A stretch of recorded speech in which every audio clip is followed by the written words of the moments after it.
I'm probably going to go through this pretty quick because you spent a bunch of time balancing chemical reactions last year, so here we go.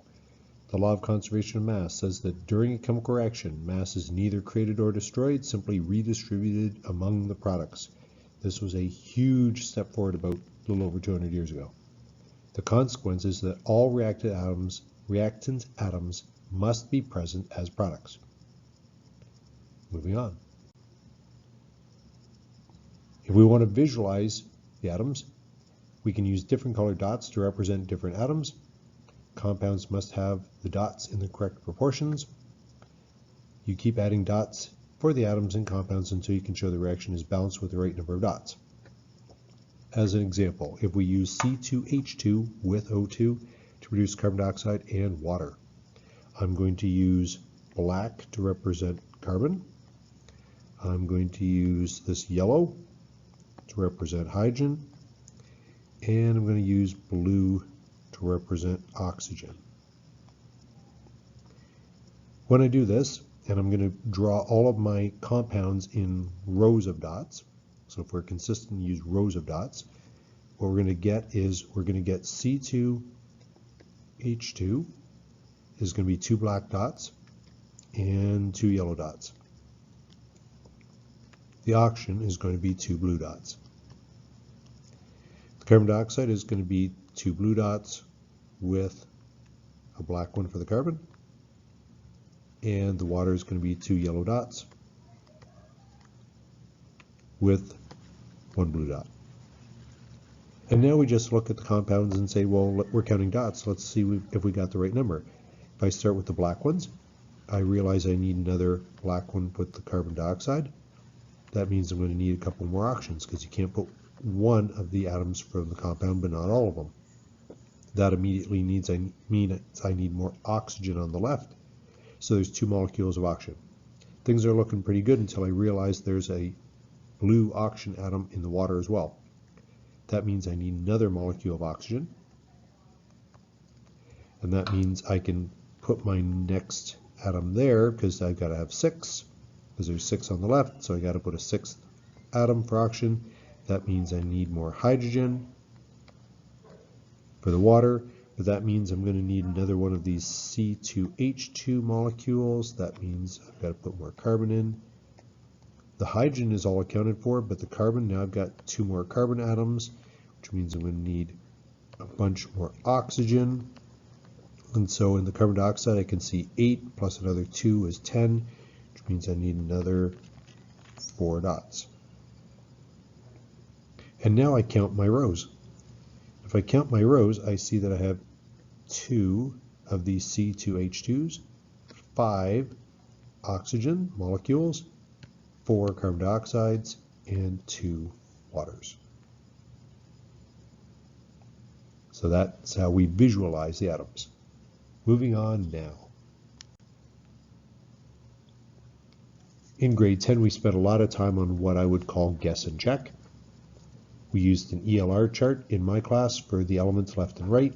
We counted the atoms on the left and the right. We would then underline the smaller number.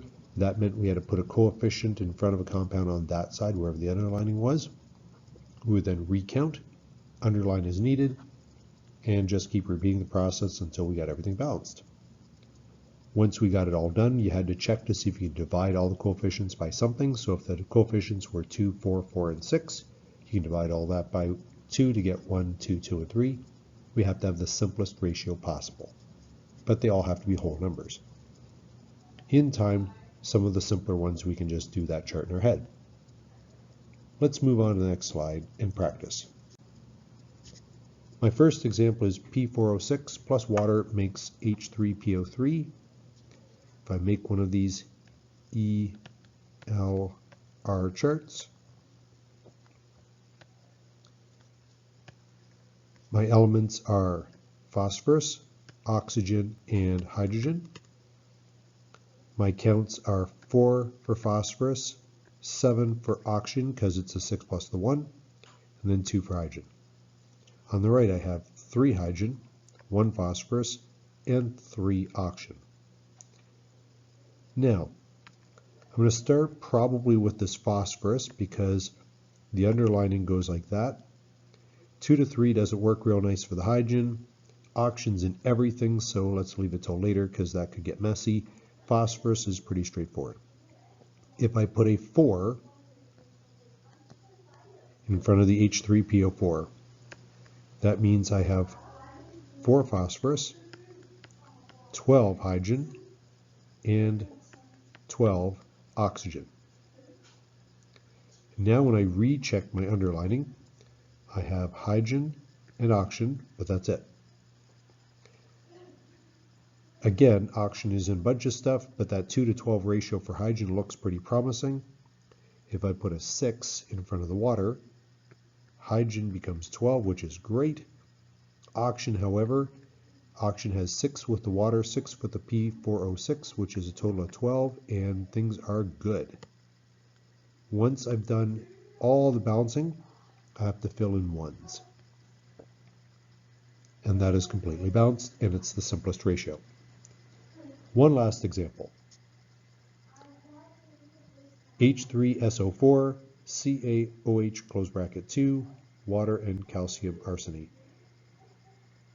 One of the things we can sometimes do is every now and then we're able to look at certain groupings like this AsO4, and sometimes if the As always stays with the O4 as the arsenate ion, I can sometimes use that in my count. So I will have hydrogen, AsO4, I will have calcium, I will have oxygen, and the hydrogen from that hydroxide will keep those split up.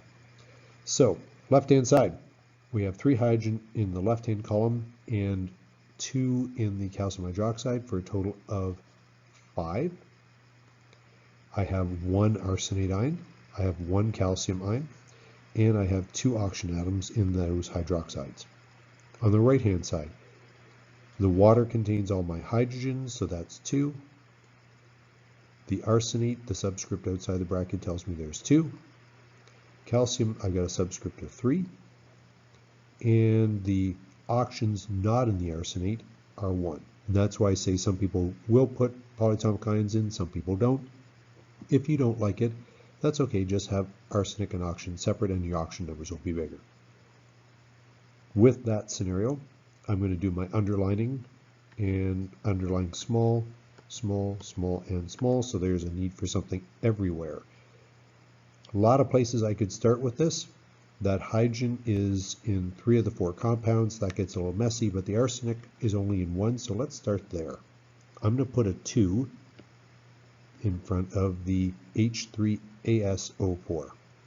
That means that the arsenate ion, there are now 2 of them. That's good. Hydrogen is now 6 in that compound, plus 2 in the calcium hydroxide for a total of 8. Now I'm going to recheck my count. Hydrogen is still low on the right, calcium is still low on the left, and oxygen did not change. This time around I'm going to look at that calcium, because that's, again, calcium's in one thing on each side, and those usually are easier ones to address. So now I'm going to put a 3 in front of the calcium hydroxide. That means I'm going to have 3 calcium, 3 times 2, which is 6 oxygen, and the hydrogen had 6 in the arsenic acid and another 6 in the calcium hydroxide for 12. All right, so now we've got arsenate is good, calcium is good, hydrogen and oxygen is not good, but if I put a 6 in front of the H2O, that's going to give me 6 additional oxygens for the water and 12 hydrogen, and now everything is balanced. I can put in a 1. And for our guess and check, that's how it works. Thanks for watching.